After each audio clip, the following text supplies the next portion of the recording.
വണ്ടി നിർത്തിയതും എല്ലാവരും അകത്തേക്കു കയറി. ആദി എവിടെയാ? ഐസുവിലാണ്. അയ്യോ, എൻ്റെ മോനെന്താ പറ്റിയേ? അതമ്മ ഒന്നുമില്ല, അമ്മ വാ. അവരെല്ലാവരും ഐസുവിൻ്റെ അങ്ങോട്ട് നടന്നു. ചെയറിലിരിക്കുന്ന അച്ഛന്മാരെയും അഗ്നിയെയും കണ്ടതും അവർ വേഗം അങ്ങോട്ട് ഓടി. എൻ്റെ മോനെന്തു പറ്റി? കരഞ്ഞുകൊണ്ട് ഇന്ദ്രച്ചനോട് സുജാമ ചോദിച്ചു. ഒന്നുമില്ല, കരയണ്ട. അവനെ നമ്മളിങ്ങനെ വിഷമിപ്പിക്കാൻ കഴിയില്ല, അമ്മയെ ചേർത്ത് പിടിച്ചുകൊണ്ട് പറഞ്ഞു. എല്ലാവരെയും കണ്ണു നിറഞ്ഞു നിൽക്കുവാണ്. എന്താ മാധവ ഉണ്ടായി? അവൻ എങ്ങനെയുണ്ട്? എതിരെ വന്ന് ലോറിടിച്ച് തെറിപ്പിച്ചു പോയി. അതുവഴി വന്ന 2 പയ്യന്മാരാണ് ഇവിടെ കൊണ്ടുവന്നത്. തലയ്ക്ക് പൊട്ടലുണ്ട്, സർജറി കഴിഞ്ഞു.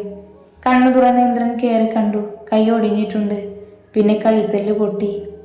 അയ്യോ എൻ്റെ മോനെ. എല്ലാം കേട്ട് കഴിഞ്ഞതും സുജാമ അലറി കരഞ്ഞുകൊണ്ട് ബോധം കെട്ട് വീണു.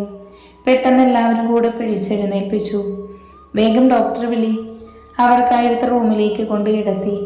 ആദ്യ ഡോക്ടറിനെ വിളിക്കാനായി പോയി. കാർത്തി, ഇവരെ കോളേജിൽ കൊണ്ട് വിട്ടേക്ക്. ഇല്ല, ഞാൻ പോകില്ല, എനിക്ക് ഏട്ടനെ കാണണം. കല്ലു കരഞ്ഞു പറഞ്ഞതും ലച്ചു നിറഞ്ഞ കണ്ണു തുടച്ചുകൊണ്ട് അവളെ ചേർത്ത് പിടിച്ചു. കല്ലു. അഗ്നി വിളിച്ചതും അവൾ കരഞ്ഞോണ്ട് അവൻ്റെ നെഞ്ചിലേക്ക് വീണു. ഏട്ടൻ ഞാൻ പോവില്ല, ഏട്ടനെ കാണണം. കാണാം, നീ കരയില്ലേ? അവൻ്റെ ശബ്ദം അടഞ്ഞിരുന്നു. ലച്ചു അവനെ നോക്കി. ചുവന്നിരിക്കുന്ന കണ്ണുകൾ അവൻ്റെ വേദന അവൾ മനസ്സിലാക്കി. അടുത്തേക്ക് നീങ്ങി നിന്ന് അവൻ്റെ കയ്യിൽ പിടിച്ചു. അഗ്നി അവളെ ഒന്ന് നോക്കി. പരസ്പരം കണ്ണുകൾ ഇടഞ്ഞതും 2 പേരുടെയും കണ്ണു നിറഞ്ഞു വന്നു. അഗ്നി അവൾ അടുത്തേക്ക് ചേർത്ത് പിടിച്ചു. അവനൊന്നുമില്ല, അവനെ തന്നെ പറഞ്ഞു പഠിപ്പിക്കുമ്പോൾ അവളോട് പറഞ്ഞു. ആദ്യം ഡോക്ടറും സിസ്റ്ററും കൂടെ അകത്തേക്ക് കയറി വന്നു. പെട്ടെന്ന് തന്നെ സുജാത അമ്മയെ നോക്കി. പേടിക്കാനൊന്നുമില്ല സർ, BP ഹൈ ആയതാ, ഇഞ്ചക്ഷൻ വെക്കുന്നുണ്ട്, ഒന്ന് ഉറങ്ങി എഴുന്നേറ്റാൽ ഓക്കെ ആകും. സിസ്റ്റർ, ആ ഇഞ്ചക്ഷൻ എടുത്തോ? സിസ്റ്റർ ഇഞ്ചക്ഷൻ എടുത്ത് പുറത്തേക്ക് പോയി. ഉണർന്നു കഴിഞ്ഞ് എന്നെ വിളിച്ചാൽ മതി. അവരുടെ അവസ്ഥ മനസ്സിലാക്കി ഡോക്ടർ പുറത്തേക്ക് ഇറങ്ങി. ഇന്ദ്രച്ചൻ സുജാമയുടെ അടുത്തിരുന്നു. കയ്യിൽ തലോടിക്കൊണ്ടിരുന്നു. ഇന്ദ്ര. ആ അച്ഛാ. നീയും കൂടി ഇങ്ങനെ തളർന്നാൽ ശരിയാകില്ല. അവൻ തിരിച്ചു വരും. നമ്മളെ ഒന്നും വിട്ട് അവന് പോകാൻ പറ്റുമോ? സർ. പെട്ടെന്ന് വാതിൽ നിന്നുള്ള വിളി കേട്ടതും അങ്ങോട്ട് നോക്കി. ഒരു സിസ്റ്ററാണെന്ന് കണ്ടതും എന്താണെന്ന പോലെ അവരെ ഒന്ന് നോക്കി. കിരൺ സർ കണ്ണു തുറന്നു. ആർക്കെങ്കിലും കയറി കാണാം. എല്ലാവരും പരസ്പരം നോക്കി. പിന്നെ അഗ്നിയുടെ നെഞ്ചിൽ കിടക്കുന്ന കരയുന്ന കല്ലുവിനെയും. കല്ലുമോളെ, മോൾക്ക് കാണണോ? എന്ന ചെല്ല്, പോയി കാണു. അവൾ അഗ്നിയെ നോക്കിയതും അവനും കൂടെ വേണമെന്ന പോലെ.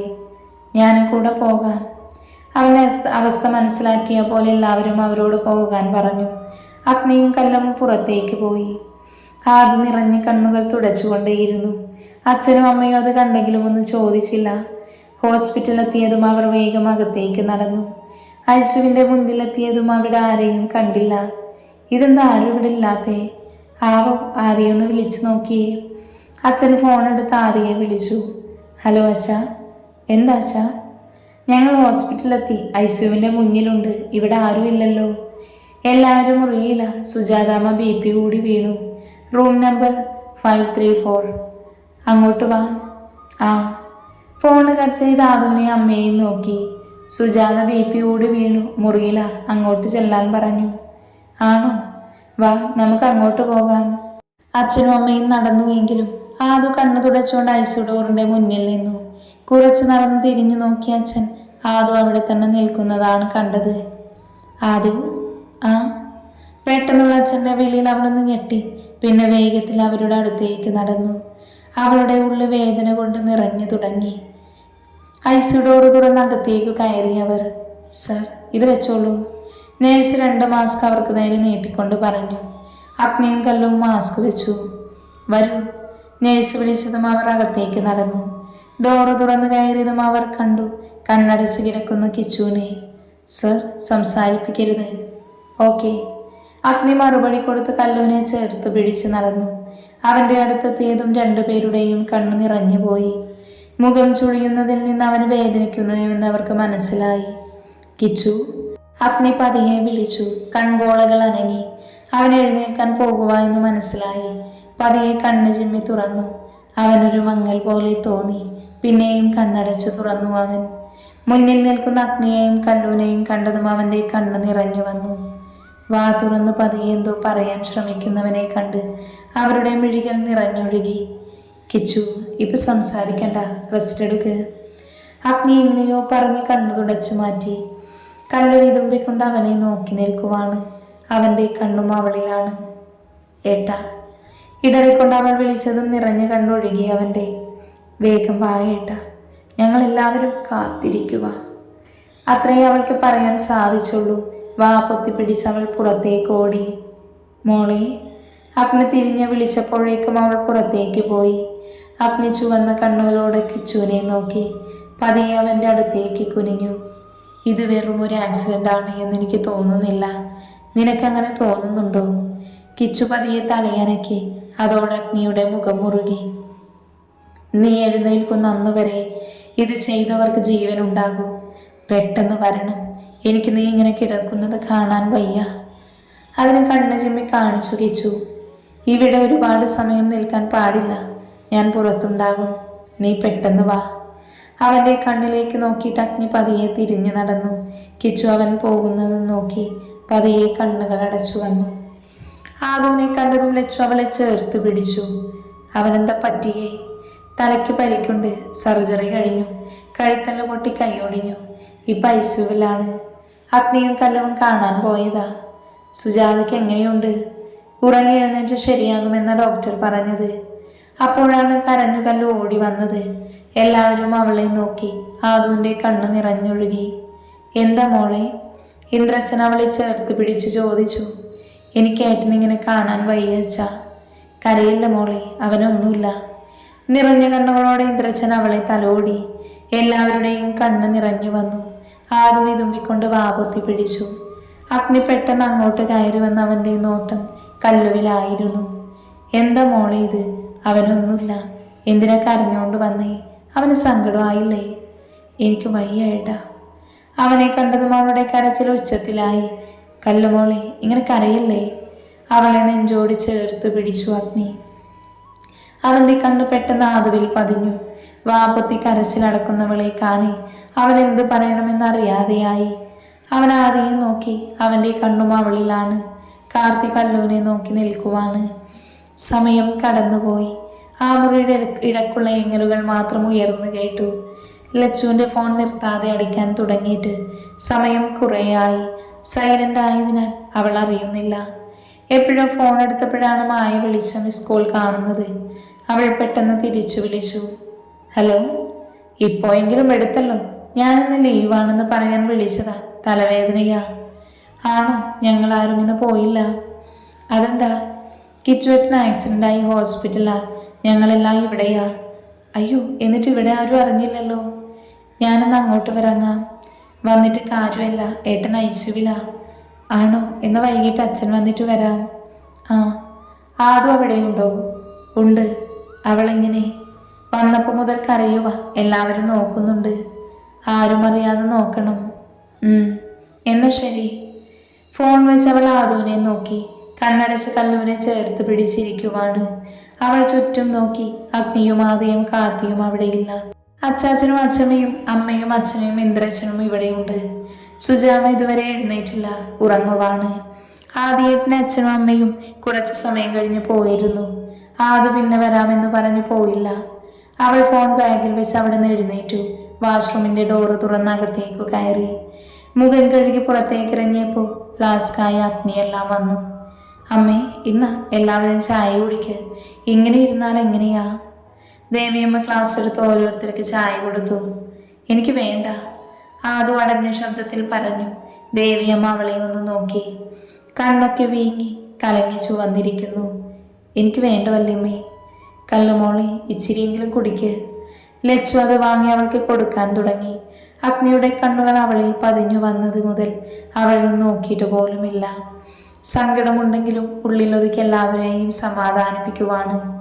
അവനൊത്തിരി സ്നേഹം തോന്നി അവളോട്. അടുത്തേക്ക് ചേർത്ത് പിടിക്കാൻ തോന്നി. ഇവിടെ ഇങ്ങനെ എല്ലാവരും ഇരിക്കേണ്ട, വീട്ടിൽ പോയിക്കോ. ഇവിടെ നിന്നിട്ട് കാര്യമില്ലല്ലോ. അതേ അച്ഛ, അവനെ പെട്ടെന്ന് പുറത്തിറക്കില്ല. അപ്പോൾ ഇവിടെ നിന്നിട്ട് കാര്യമില്ല. ഇവിടെ ആരാ നിൽക്കുന്നേ?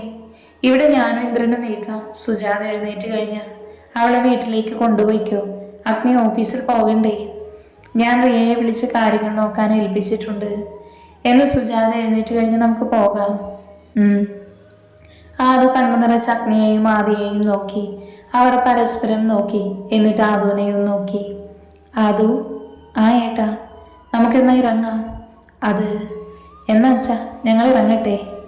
ആദിയും കാർത്തിയും ആദുവിനെ കൂട്ടി പുറത്തേക്ക് ഇറങ്ങി. ആദിയെ വിളിച്ച് അഗ്നിയും പുറത്തേക്ക് ഇറങ്ങി. പുറത്ത് അവനെ കാത്തവർ നിൽക്കുന്നുണ്ടായിരുന്നു. ഞാൻ ഡോക്ടറിനോടൊന്ന് ചോദിക്കട്ടെ, എന്നിട്ട് കയറി കാണാം. അഗ്നി വേഗം ഡോക്ടറിൻ്റെ അടുത്തേക്ക് പോയി. ഇതേ സമയം മറ്റൊരിടത്ത്.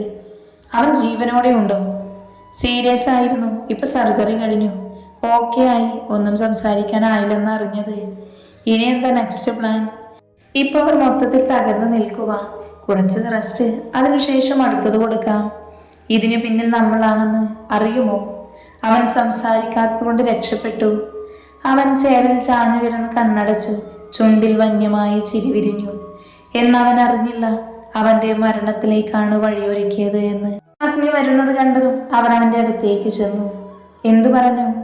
കാണാം, പക്ഷെ പെട്ടെന്ന് ഇറങ്ങണം എന്ന് വേഗം പോയി കണ്ടു. എന്നിട്ട് വീട്ടിലേക്ക് പോയിക്കോ. ഇനിയും ഇവിടെ നിന്ന എല്ലാവർക്കും സംശയമാകും. അതെ, അച്ഛനും അമ്മയും നിന്നെ സൂക്ഷിച്ചു നോക്കിയിട്ടാ പോയേ. ആദ്യ കൂടെ പറഞ്ഞതും ആദ്യ വെറുതെ ഒന്ന് നോക്കി. സമയമില്ല, വാ. അവൾ വേഗം ഐസുവിൻ്റെ അടുത്തേക്ക് നടന്നു. അഗ്നി ഡോറിൻ്റെ അടുത്തുള്ള ബെല്ലമർത്തി. കുറച്ചു കഴിഞ്ഞൊരു സിസ്റ്റർ ഡോറ് തുറന്നു. കിരണിനെ കാണാൻ? ആ, വരൂ. ആദ്യ വേഗം അവരുടെ കൂടെ അകത്തേക്ക് കയറി. അവർക്ക് കൊടുത്ത മാസ്ക് വാങ്ങിച്ച് അവൾ കിച്ചുവിൻ്റെ അടുത്തേക്ക് നടന്നു. അവനെ കണ്ടതും അവളുടെ കണ്ണ് നിറഞ്ഞൊഴുകി. നടന്നിട്ടും അവൻ്റെ അടുത്തെത്തുന്നില്ല എന്ന് തോന്നിപ്പോയി അവൾക്ക്. എങ്ങനെയോ അവൻ്റെ അടുത്തെത്തിയതും അവൾ അവൻ്റെ കയ്യിലൊന്ന് പിടിച്ചു. അവൻ്റെ അടുത്തേക്ക് പതിയെ കുനിഞ്ഞു. കിച്ചേട്ടാ. അവളുടെ ശബ്ദമിടറി. എങ്ങനെയോ വിളിച്ചു. അവനെന്നും അറിയാതെ മയക്കത്തിലാണ്. കിച്ചേട്ടാ. അവൾ തേങ്ങിക്കൊണ്ട് വിളിച്ചു. അവൻ്റെ കണ്ണുകൾ പിടഞ്ഞു. അവൾ നിറഞ്ഞ കണ്ണുകളോട് അവനെ ഒന്ന് നോക്കി. കയ്യിൽ പതിയെ തഴുകിക്കൊണ്ടിരുന്നു അവൾ. അവൻ പതിയെ കണ്ണു തുറന്നു. തലയ്ക്ക് നല്ല വേദന തോന്നി. പതിയെ കണ്ണടച്ചു. പിന്നെ വീണ്ടും തുറന്നു. മുന്നിൽ നിൽക്കുന്ന ആദുവിനെ കണ്ടതും അവൻ്റെ കണ്ണ് വിടർന്നു. ഇനി ഒരിക്കലും അവളെ കാണാൻ സാധിക്കില്ല എന്ന് വിചാരിച്ചു പോയിരുന്നു. അവൻ കണ്ണു തുറന്നത് കണ്ട് അവൾ കരഞ്ഞോണ്ട് അവനെ ഒന്ന് നോക്കി. എനിക്ക് സഹിക്കാൻ പറ്റുന്നില്ല, എന്നെ തനിച്ചാക്കി പോയെന്ന് വിചാരിച്ചു ഞാൻ. അവളോട് മറുപടി പറയണമെന്നുണ്ടെങ്കിലും വേദന കാരണം അവന് വാ തുറക്കാൻ പോലും സാധിക്കുന്നില്ല. അവൻ്റെ കണ്ണ് കലങ്ങി ചുവന്നു വന്നു. ഒന്ന് കാണാൻ പറ്റിയല്ലോ, അത് മതി, എനിക്ക് വേറൊന്നും വേണ്ട. കണ്ണു തുടച്ചു മാറ്റി അവൻ്റെ കയ്യിൽ പിടിച്ചു അവൾ. ഒരുപാട് സമയം നിൽക്കാൻ പറ്റില്ല, ഞാൻ പോകുക, കാത്തിരിക്കും, വേഗം വരണം. അവൻ്റെ കയ്യിൽ പതിയെ മുത്തി നിറഞ്ഞ കണ്ണുകളോടെ അവനോട് പറഞ്ഞു. അവൻ്റെ കണ്ണും നിറഞ്ഞു വന്നു. അവളെ ചേർത്ത് പിടിക്കാൻ തോന്നി, സംസാരിക്കാൻ തോന്നി. ഒന്നിനും സാധിക്കില്ല എന്നോർത്തതും അവനിൽ ദേഷ്യവും വേദനയും ഒരുപോലെ നിറഞ്ഞു വന്നു. ഞാൻ പോവുക, ഐ ലവ് യു. അവൻ്റെ കയ്യിൽ നിന്ന് പതിയെ പിടിവിട്ട് ഒന്നുകൂടെ നോക്കിയിട്ട് പുറത്തേക്കിറങ്ങി. അവൾ പോകുന്നത് നോക്കി അവൻ അവിടെ കിടന്നു. മരുന്നിൻ്റെ സെഡേഷൻ കൊണ്ട് പതിയെ മയക്കത്തിലേക്ക് വീണു. കരഞ്ഞുകൊണ്ട് പുറത്തേക്ക് വന്ന ആദിയെ കെട്ടിപ്പിടിച്ച് പൊട്ടിക്കരഞ്ഞു. മോളെ, കരയില്ലേ? വയ്യ ഏട്ടാ, ഇങ്ങനെ കാണാൻ എനിക്ക് വയ്യ, സഹിക്കുന്നില്ല. എന്തോരം വേദന എൻ്റെ കിച്ചേട്ടൻ അനുഭവിക്കുന്നുണ്ടിപ്പോൾ. ആദിയുടെ നെഞ്ചിൽ മുഖമർത്തി അവൾ പറഞ്ഞു. അഗ്നിയുടെ കൈ മുഷ്ടി ചുരുണ്ടു. കണ്ണുകൾ രക്തവർണമായി. ഞരമ്പ് പിടഞ്ഞുയർന്നു വന്നു. വന്യമായ ചിരി അവൻ്റെ ചുണ്ടിൽ വിരിഞ്ഞു. ആദിയുടെയും കാത്തിയുടെയും അവസ്ഥ അത് തന്നെയായിരുന്നു.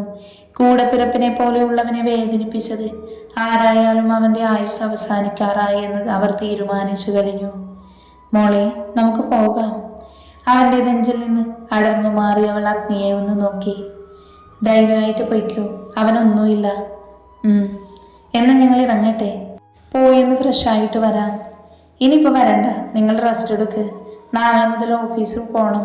ഞാൻ വരാം. ഇവിടെ നിന്നിട്ട് കാര്യമില്ല. അവനെ പെട്ടെന്നൊന്നും ഐസിയുവിൽ നിന്ന് ഇറക്കില്ല. എന്നെന്തേലും ഉണ്ടെങ്കിൽ വിളിക്ക്. ശരിടാ.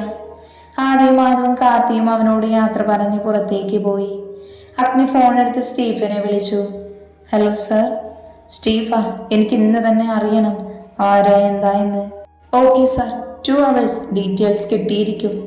ഓക്കെ, ഇപ്പോൾ ഒന്നും ചെയ്യണ്ട. കിച്ചു എഴുന്നേറ്റ് വന്നിട്ട് okay sir. Agni call cut ചെയ്ത് നേരെ മുറിയിലേക്ക് നടന്നു. സുജാതാമ്മ കണ്ണു ചുമ്മി പതിയെ തുറന്നു.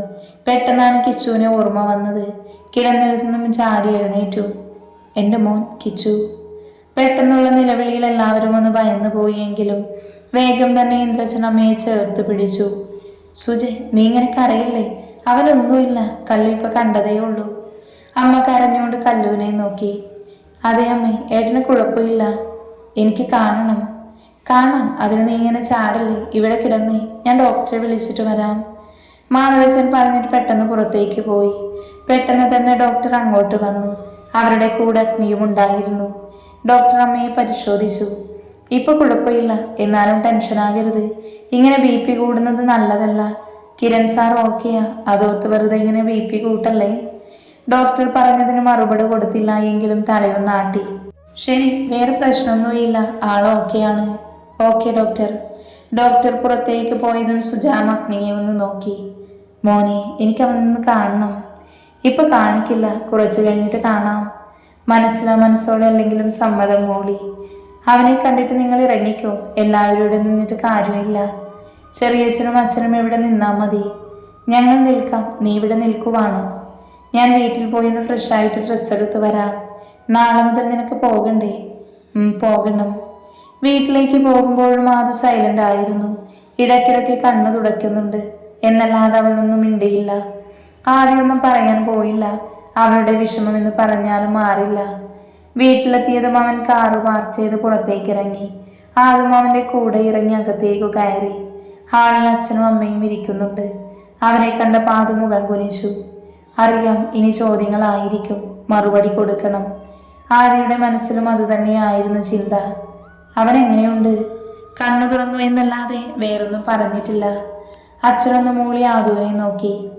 ഇങ്ങനെ കരയാൻ മാത്രം അവനുമായി എന്ത് ബന്ധമാണ് നിനക്ക്? അച്ഛൻ്റെ ഗൗരവമാർന്ന ശബ്ദം അവളെ പേടിപ്പെടുത്തി.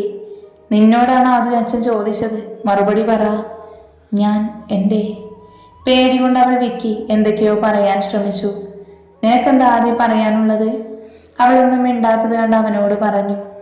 അവൾ തന്നെ പറയട്ടെ അച്ഛ, അതല്ലേ നല്ലത്. അവൻ ഗൗരവത്തോടെ തന്നെ അച്ഛനോട് പറഞ്ഞ് സോഫയിലിരുന്നു. ആദ്യം പെട്ടെന്ന് അവനെ നോക്കി. അവൻ അവളെ കണ്ണു ചിമ്മി കാണിച്ചു. ആദ്യം ഒന്ന് ശ്വാസം വലിച്ചു വിട്ടു, മുഖം ഉയർത്തി. എന്നിട്ട് പറഞ്ഞു, അച്ഛ, എനിക്ക് കിച്ചുവേട്ടനെ ഇഷ്ടമാണ്. തിരിച്ചെന്നോട് ഇഷ്ടമുണ്ട്. കുറച്ചു നാളായി ഞങ്ങൾ തമ്മിൽ ഇഷ്ടത്തിലായിട്ട്. ധൈര്യത്തോടെ അവൾ പറഞ്ഞ് അവസാനിപ്പിച്ചതും അവളുടെ കവിളിൽ ഒരു കൈ വന്ന് പതിഞ്ഞിരുന്നു.